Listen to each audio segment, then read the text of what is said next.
Ассаламу алейкум. Алхамдулилля ва салату вассалам аля расулилля. Санта Клаус, Аяз ата, Дед Мороз ким өзү ал? Кайдан келди? Эмнеге 31 декабрь? Эмне үчүн карагай? Көпчүлүгүбүз кичинебизде бул жалган нерселерге ишендик. Келиңиз ушул Аяз атанын жаңы жылдын чыныгы жүзүн ачалы.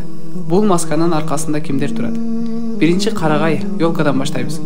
Север, түндүк, Аляска сыяктуу жайларда өтө катуу суук болгондуктан адамдардын көбү бул суукка чыдай албай өлгөндөр көп болгон. Кийин адамдар токойдо бир жалгыз дарак суукта да, шамал, кар, борон болсо да бир калыпта жапжашыл болуп турган карагай жөнүндө кабар табышат. Бул карагайды ыйык, жан берүүчү касиети бар деп, токой кудай деп ишенишет. Адамдар бул карагайды үйлөрүнө алып келишип, тумар катары үйүнө илип коюшат. Бизди сактайт деген этикат менен. Токойдогу жашыл карагайды ыйык касиети бар деп, ага жакын болуу үчүн ар кандай иштерди кылышкан. Тегеренип айланган, курмандык чалышкан. Эң негизгиси бул курмандык адамдар болгон. Ички ичеги органдарын бул карагайга илишип, ёлканы кызыл канга боюшкан. Караңызчы, жүрөк эмнеге байланып атат. Андан кийин адамдардын ордуна жаныбарларды курмандык кыла баштайт. Өлгөн жаныбарлардын баштарын бул карагайга илишкен. Алардын чиркөөсү бул нерсеге өтө катуу тыюу салгандан кийин бул макачылар ичегилердин ордуна ичеги сыяктуу материал, баштардын ордуна мына ушул сыяктуу тоголок шаарларды илише баштайт. Азыр болсо ошол иттин, мышыктын, түлкү, кашкырдын маскасын башына кийишет да анан кийин ёлканы айланышат. Аллахым өзүн кечирбесте. Эми Санта Клаус. Бул Аяз ата Санта Клаус болуп таанылган персонаж 4-кылымда азыркы Туркиянын батышында жайгашкан Демир шаарында жашаган Николай Ганник деген исламга каршы киши болгон. Бул Николай таухид, жалгыз Кудайга сыйынууга каршы жана Иса алейхиссаламды инсан эмес, Кудай экенин даба кылган киши болот. Бул Николай христиандардын 3 Кудай, Троица, Иса алейхиссаламды Кудай, илах деп этикат кылууга каратылган Никея чогулушунда активдүү катышат. Кийинчерээк чиркөө аулиялардын катарына кошту бул инсанды. Ыйык Николай деп чакыра башташты. Тагыраагы Санта Клаус. Англис тилинде Санта сөзү ыйык, Клаус болсо Николай болуп которулат. Таухидти жок кылып, Иса алейхиссаламды Кудай деген этикатка чакырыш үчүн колунан келгенче аракет кылат бул киши. Ал инсан жаш балдарды өтө жакшы көрүп, балдарга акча, үйлөргө баалуу нерселерди белек таштап кетип жүргөн. Андан кийин 12-кылымдарда бир адам пайда болду. Бул Николайдын тескерисин кылып жүрдү. Ал аксакалдуу киши болгон. Видеонун башында айттык. Карагайга адамдардын курбандык чалышкан деп. Аксакалдуу киши үйлөргө кирип, жаш балдарга белек берип, ушундай алдап, өзүнүн кабына салып, курмандык топтоп, ёлкага алып барып, курмандык кылып жүргөн. Азыр болсо бул мыккачы залымды жаш балдардын атасы деп, Аллахтан сурай турган нерсени ошол террористтен суратып, балдардын акылын өлтүрүп атышат. О адамдар, пайгамбар саллаллаху алейхи ва саллям айтат: кимде-ким өзүн башка бир коомго окшотсо, акыретте ал ошол коомдун арасында тирилет дейт. Мындан ашкан жаман нерсе болобу? Кудай сактасын. Туугандар, дагы ушундай нерсе бар бизде. Жаңы жылды кандай тосуп алсаң, бул жылың ошондой болот деп колуна арак, вино, шампанский кармап, токчулуктун, молчулуктун жылы болсун деп, ошол ит ичпеген арам нерсени ичип дуа кылат. Сенин дуаң кабыл болобу беле? Колуңдагы нерсе арам болуп атса, Алла тыйган нерсе болуп атса, сен Алланын буйругуна каршы келип атсаң. Адам баласы. Сени бир тамчы суудан жаратып, эненин курсагында сиз экөөбүзгө ырыскы берген ким? Убакыт, заман, календар, жүрөктөр кимдин колунда?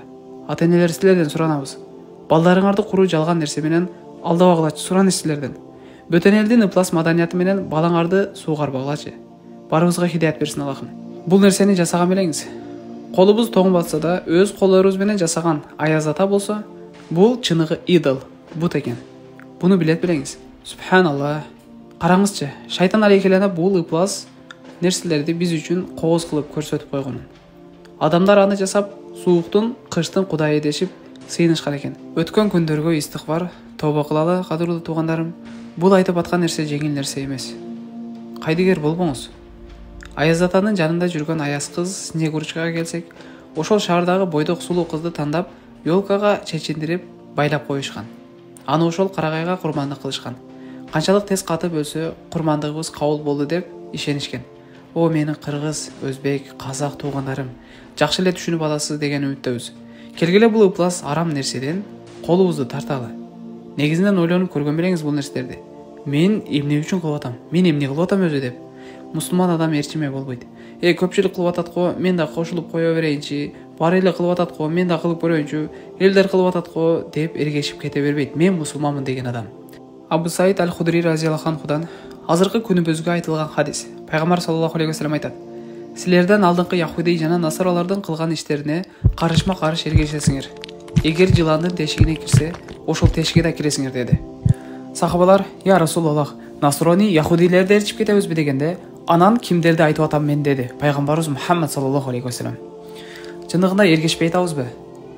Кийингенерибиз, үрп адаттар ким айта алат эргешпей атабыз деп? О туугандарым, бир адам акыретте ким менен тирилет?